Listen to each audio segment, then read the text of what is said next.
Donald Trump is obviously hell-bent on trying to destroy Thomas Massie's political career. His billionaire buddies are spending upwards of $20 million in his Republican primary as Donald Trump spends every day calling Massie a rhino and America hater on Truth Social as he also attacks his wife. But Thomas Massie is now saying that it goes deeper than that his life is being put in harm's way by Donald Trump, that these threats have a much more sinister intention behind them. And of course they do. Donald Trump is terrified of what Thomas Massie has already exposed in the Epstein files. And what he said today has certainly sent him spiraling. It is why Massie just made a disturbing post about Epstein and how Donald Trump is attacking him. But it all begins with what he had to say about Pam Bondi and her poor performance on the Sunday shows today. I want to start with that before we get in the post and what Massie is also talking about as it relates to Bondi's latest letter. Congressman, I would like your overall reaction to the hearing this week and Pam Bondi's performance, combativeness.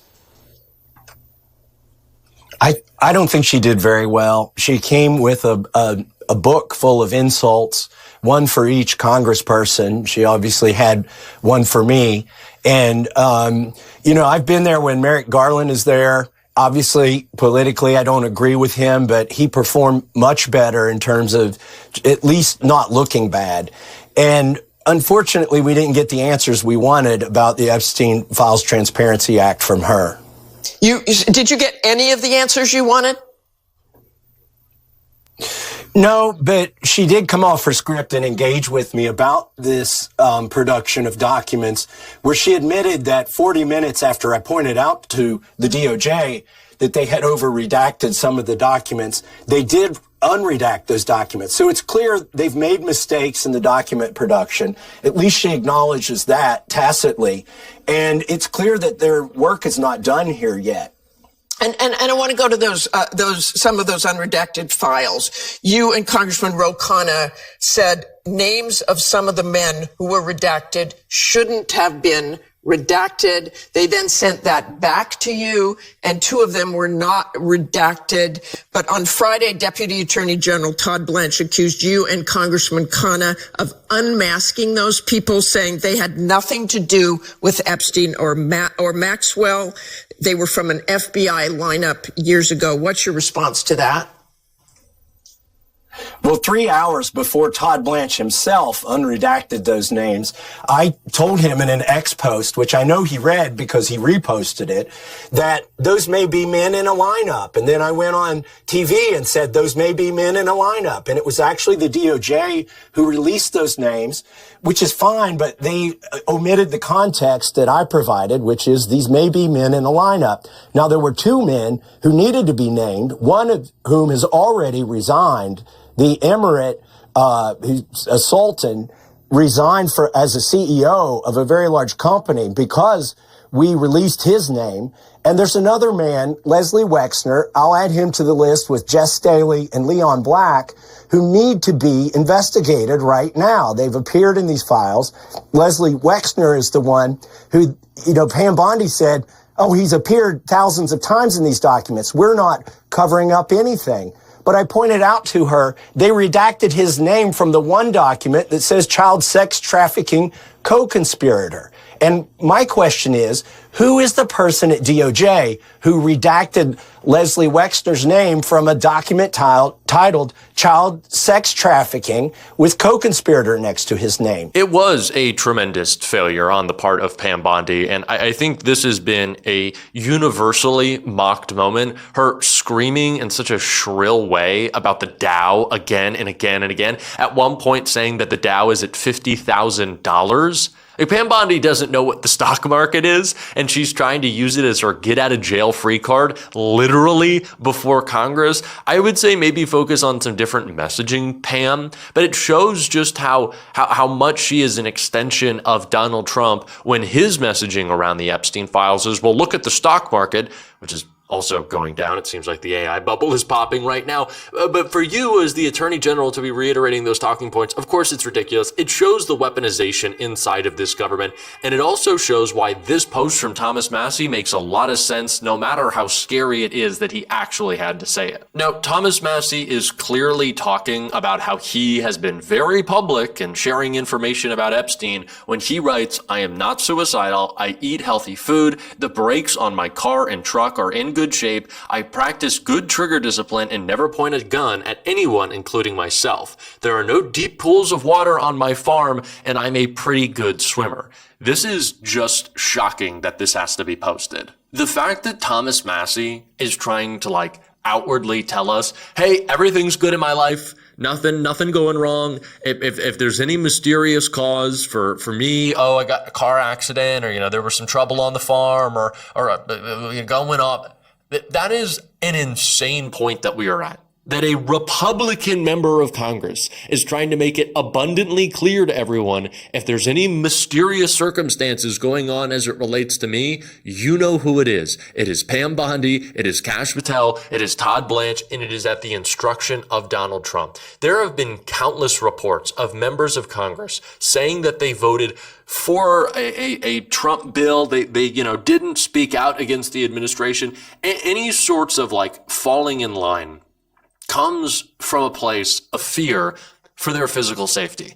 And that is what Thomas Massie is admitting. He doesn't really care about here. He just wants to set the record straight. But Donald Trump is clearly threatening Thomas Massie's life every single day. The way that he talks about him as an America hater and subhuman is clearly intended to direct his radical supporters to try to intimidate this man, to try to hurt him potentially. It's not a surprise. It happens all the time. Donald Trump directs his thugs to attack.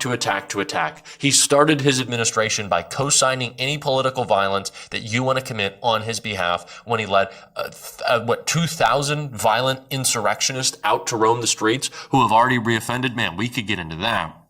But Massie didn't stop just there. Of course, on the Sunday shows, but just talking about Pam Bondi and her poor performance. He also talked about what I think might be the most damning tell and what this administration is after with their cover-up, referring to a letter that Bondi released to Congress in which she named notable celebrities or political figures or wealthy elites who were, in her words, exposed in the Epstein files. Now, we talked about this last night. Trump was named in that list of celebrities who were exposed, but so is someone like Marilyn Monroe, who died when Epstein was 9 years old. Barack Obama was as well. Jill Biden was as well. People who never met Epstein, who never had anything to do with Epstein. There's a reason why this was released. Massie talked about it here. I want to talk about it as well after we watch this clip. Yesterday, the DOJ sent Congress a letter explaining the reason for all these reactions. So you are not satisfied with that? No, they're citing deliberative process privilege in order not to release some of the documents. The problem with that is the bill that Ro Khanna and I wrote says that they must release internal memos and notes and emails about their decisions on whether to prosecute or not prosecute, whether to investigate or not investigate.